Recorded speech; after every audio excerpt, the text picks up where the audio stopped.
Yeah, this is Bang Bang Ray Hill. I'm here with a jeweller, Paul Levenston. Levenston. We're going to talk about Paul and how his jewellery's going and what's been going wrong and how many times he's been robbed and bits and pieces. Yeah, Paul, tell me about your life, mate. Start off from when you was a kid. I was a kid. I was born Please speak up, yeah. Preston Road. I lived in Preston Road, Wembley, and I used to go to football at Wembley for years.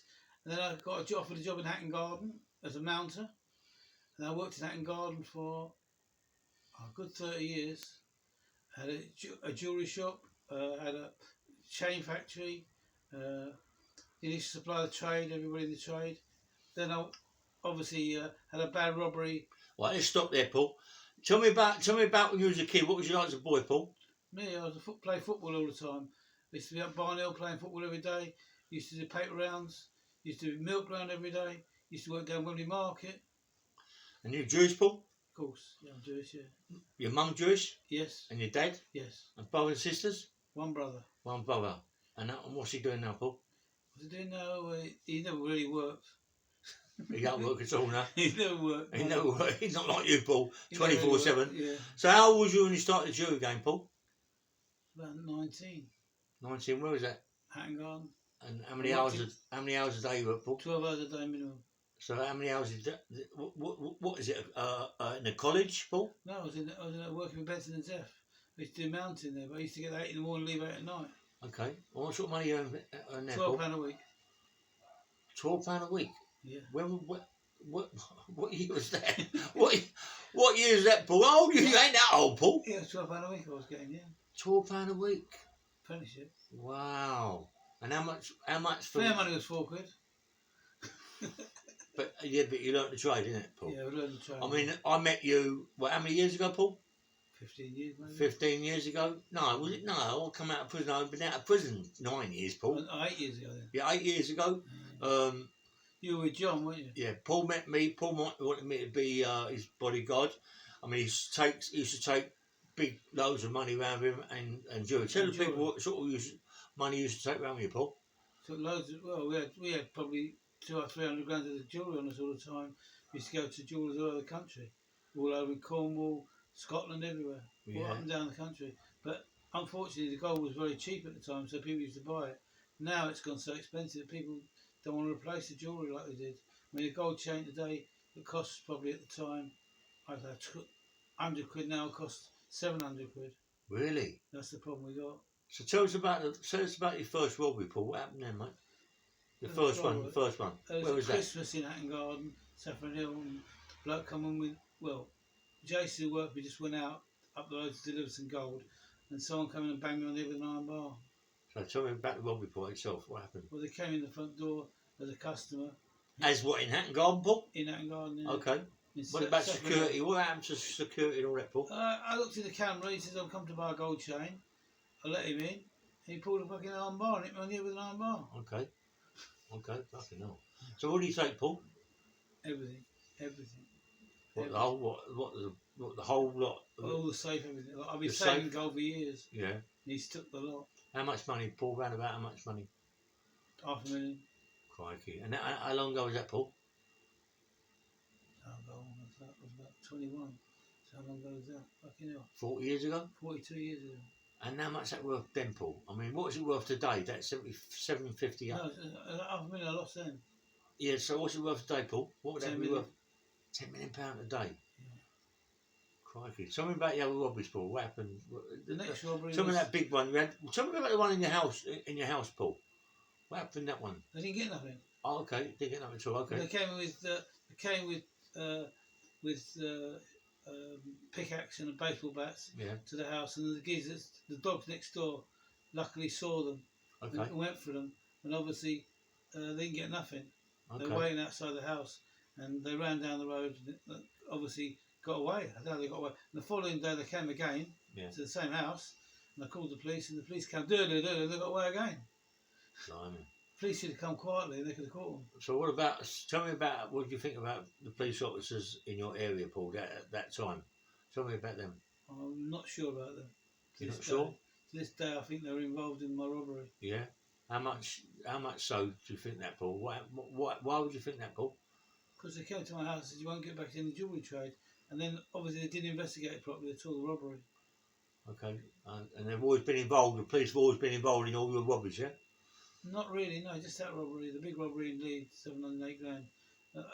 Listen, there's too much things happened, and they could have caught them in 2 minutes. Yeah, yeah. They didn't. So what about Birmingham, Paul?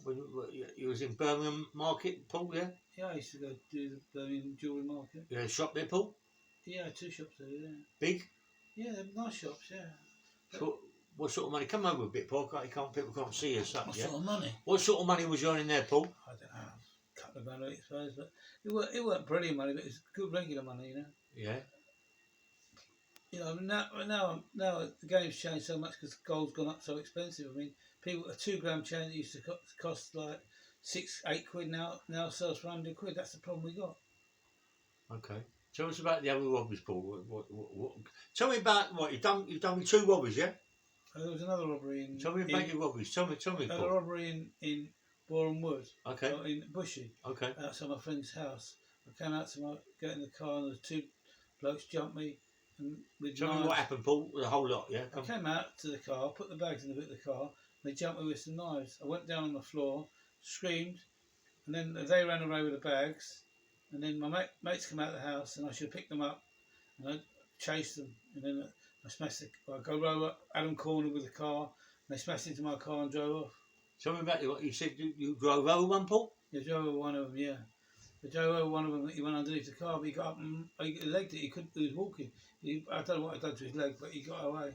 How much money did it take, Paul? Round about how much money? 300 grand, wasn't it, Tom? That cost. So tell me what else about you're a football man, Paul, yeah? Yeah. What football? Who do you support? Tottenham. He's Jewish. It's got to be Tottenham, isn't it? He's Jewish. Tell me more about your football, Paul.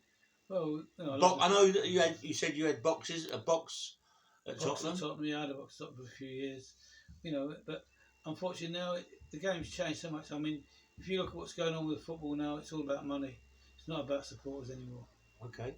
So I mean, you know a lot. I mean, I've been to your shops, you know, and I've seen all the photos you've got of different people that you around the world, Paul. The different people you know. Tell me about Maradona, Paul. I don't really know Maradona. I know our dealers very well. His friend. Okay.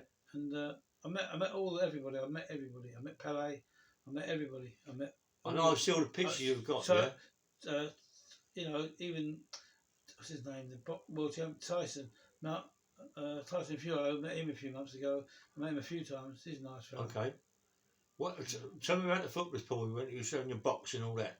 All the Tottenham players used to come every game in the box. Do they spend money, Paul? Do they spend money? Not really. No. They haven't got money, have they? They're only on small wages at working there. You know what I mean? Yeah, yeah. They're not on billions of pounds. You know, on like £200 a game. You know what I mean? It's really? nothing, what in them days, Paul? No, now. Now. £200 for coming to a game. That's all they get. Is it? What £200 to come to the game? Yeah, and they have to work for that. Really? Crikey. They have to take people on tours and all sorts. What, proper footballers, proper famous footballers? Yeah. Like who, Paul? Like who? There was Steve Perriman. Steve Perriman never done nothing. He never earned a penny. Cliff Jones, people like Alan Gilzini used to come. He's now dead, unfortunately. Martin Chivers. They had Ray Clements used to come a lot. He's obviously dead now, but they're only on small wages. You told me you know Ray Clements really well. Is that right, Paul? Yeah, really well. I knew Ray really well. Nice fella. You worked for me at Wembley with Peter Shilton. Okay, go on, tell us about all that, Paul. Peter Shilton was a nice fellow as well, but unfortunately they don't earn proper money anymore. I mean, they're all on small. They do small dinners and that, and I mean, if they get themselves 500 quid or £1,000 for a day, they're lucky. You know, it's terrible. I mean, they haven't been really looked after. Never earned big money. None of them. You know, all the old people, the veterans, never earned big money. They're getting £200 or £300 a game. It's nothing. They all go to the old clubs. How can they afford to pay them any more? Because they're only there taking people on tours, you know what I mean? Take people to meet the dressing rooms and go down the dressing rooms and meet a few players, and they have to pay extra to go down there as well. Another £1,000, you know what I mean? They have to pay Tottenham for that. Okay. Tell me about George. George Kay. Yeah, George Kay. He was a Terry Catrona, was he? He was a Kerry Catrona, well, yeah. I mean, you're a good friend of Kerry Catrona's, Paul. He was, yeah. A good friend. Well, tell us about all that. Kerry's a very nice person, but unfortunately, she got involved with the wrong people, I think. You know, she's not a bad person. She's a good girl. And I met George through her. And George come and work for me. And he was, no, George nicked my job, Paul. Yeah, it's true. And George, he shit himself when I was on put it on him. Go on, tell us about what happened, Paul. And George, unfortunately, carried on taking drugs and killed himself. Yeah, okay. In the end. I mean, he wasn't a bad fellow. He just very, how can you put it? He was neurotic, wasn't he? Really. Tell us about the time he used to put chairs on the door and he all put that. Chairs on the door. I think when we were on the road, he put chairs on the door. He thought someone was coming in the door. He's paranoid all the time. Okay, go on, keep going. And then tell us, obviously he got paranoid with everything. And then he just went mad. I think he went mad. Do you think George was anything to do with the robbery, Paul? No, I don't think so. No, okay. I don't think so. I thought at the time he was, but no, okay. He was just neurotic. No, I know who did the robbery. What about Kerry Katrina, Paul?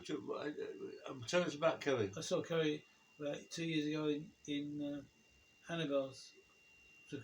She was with her friend Kim Marsh out for the evening, and that's the last time I saw her. I haven't spoken to her really. She keeps doing podcasts on my phone all the time, and she's not a bad girl. I wish her well. Where she live, Paul? Oxford, isn't it? Is it Oxford? No, not Oxford anymore. Oh, she's moved. Moved to Kent. Okay. Well, and what about George's little? George's got a boy, isn't it? Is it a son or? Little girl. Is it? I don't know. That's what I'm asking, Paul. Yeah. Yeah, little girl with her. Yeah. Okay. And how are they, Paul? Are they okay? Yeah. Yeah, they're all good. Yeah, I think they're all good. So how long did George work with you, Paul? About 6 months, didn't he? 6 months. Yeah. And he nicked my job, didn't he? He was nuts. You went nuts. He nicked my job, Paul. Mind you, Paul. Listen. He came and stayed in my house. Yeah. Like, he's just like come over, Paul. Come over. Taking these steroids, I think they were. Okay. Well, I don't know what he was taking. No good himself. Okay. So when I mean, listen. I worked with Paul. Yeah. Paul worked 24/7. 24/7, right? And all they want to do, people, unfortunately, is they want it all for nothing. And everyone don't want to believe a living in anything. They want everybody who's buying anything. They want to earn 100%. They want to let you earn 5%. That's the only problem with our game, you know. And you're giving them a bargain in the first place, because obviously they wanted second-hand goods, because second-hand goods was no VAT on. That's all they want. They don't want new stuff. No one wanted any new stuff. So if they wanted to buy new stuff, they didn't want to buy new chains and things, because basically it was getting dearer and dearer.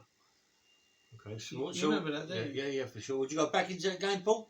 I still do a little bit. You still do a little bit? Not a lot. Not like I used to. All the shops are not buying nothing. All the shops are stuck with stock, and they basically the stock they've got left is nothing. They can't afford to buy it. They can't replace what they're selling because they need the money to live on. Well, tell us about the money that you used to earn, Paul, at the shops, and what was the best shop? What was the best shop for you? Harrogate shop. Okay. How much sort of money? £1 million a year. Wow, £1 million a year. Yeah. And you was telling me that some of these jewellers, Paul, who used to get your stuff, they used to bow you how much? Anything I wanted on bar. Anything I wanted. We used to have credit like £1 million worth of credit. £1 million worth of credit. What, and carry that round with you, Paul? Yeah.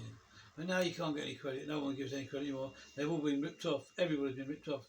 Basically, they're all nice people that give out the credit. Unfortunately, the robbers have just had the better of it. They keep robbing everybody. I mean, basically, anyone carrying jewellery now today, they're being targeted. And if you see what's happened at the football match last Sunday, you saw what happened to Nori, the F1 driver. Well, go on, Paul. They smashed him and took his watch took his watch off his wrist at the car park. Who was that, Paul? Who was England that? Supporters. Talk to the camera. England supporters.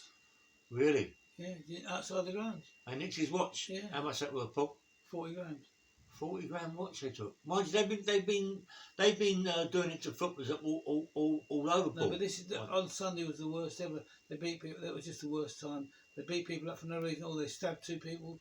It was a nightmare, honestly. If they lost, please let 200,000 people go down to Wembley. Only 60,000 people had tickets. Crikey. Was you there, Paul? No, I didn't go. My son went. Okay, your son. Was he okay? No, he weren't happy about it. He didn't never go again, he says. Tell us about the that. police lost control. Yeah. Of the whole place. Okay, tell us about Tottenham, Paul. I want to know more about Tottenham players. Tell us about Tottenham players, Paul, because you know I'm good friends with Steve Perriman, Mickey Hazard, Ozzy Ardiles, all them sort of players. I mean, you was going to do a big, What is it, Paul? Big dinner. Dinner. Tell us about your dinner, Paul. I didn't do it at the end because basically the players wanted more than what you can earn out of it. Yeah. I mean, Gascoigne wanted like £5,000 to do it, and it was just getting out of hand. The layout was more than what you get back. You have to sell so many tickets to make it worthwhile. And basically, I sold some tickets to people, £500 each, and give them the money back because obviously I can't take their money and have no dinner. You know, tell us about it, Paul. Tell us about what happened. I booked all the halls and everything, and basically it just got out of hand because there was no money in it. At the end of the day, there's no money in it for me. After all the laying out, and Mickey was trying to work all the figures out, and we couldn't make any money out of it. Get into the camera, Paul. You're off the camera. Unfortunately, we couldn't make any money out of it. You have to do small dinners. Because I remember you doing. Did you do one before for the? Who's the guy who got his head chopped off, Paul? The army guy, wasn't it? Was you going to do one for him? A charity thing for him? Who was that? Who got his head cut off? No, Help the Heroes. Yeah. No, we done things for Help the Heroes. Give them money towards Help the Heroes. But okay. But my friend used to do a lot in Doncaster races and things like that. And basically, he only made. I mean, he'd done all the thing there, and he made probably £300 for a day. It wasn't worth it. All the work was too much. Yeah, for sure. It was basically more work than you can earn out. It's all right if you can keep people on working for you voluntary. You can't keep people to work voluntary because obviously they want something out of it. Okay, what about drink champagne and all that, Paul? You bought all the bottles of champagne, though, didn't you? Yeah. And you bought all the wines and everything, didn't you? I've drunk it now. I'm drunk it now. So what happened? You had loads, Paul. I remember you had big bottles of champagne, and because you gave me a bottle as well. I remember you had all that. So what happened to all that champagne? You had to give it back, or no? I kept it. You kept it, Paul, yeah? I paid for it, no. And you paid for it, yeah? Crikey. So what are you doing now, Paul? Tell us what you're doing now. Just doing a few bits and pieces with a few shops, and basically if they want anything, but obviously at the moment, because it's COVID, it's been really, really quiet. Jewellery side's really quiet at the moment. Unless you want to sell stuff for less than what it costs you, you can sell stuff like that, but what's the point in doing that? If no one will give you a profit on what you pay for it at the moment. I mean, I've known Paul, 7 years now? And you can get really, really cheap jewellery off Paul, and he really gives you a good deal. Yeah, very good value. Yeah. So, if there's anybody on the podcast, like to be in touch with Paul, tell him your.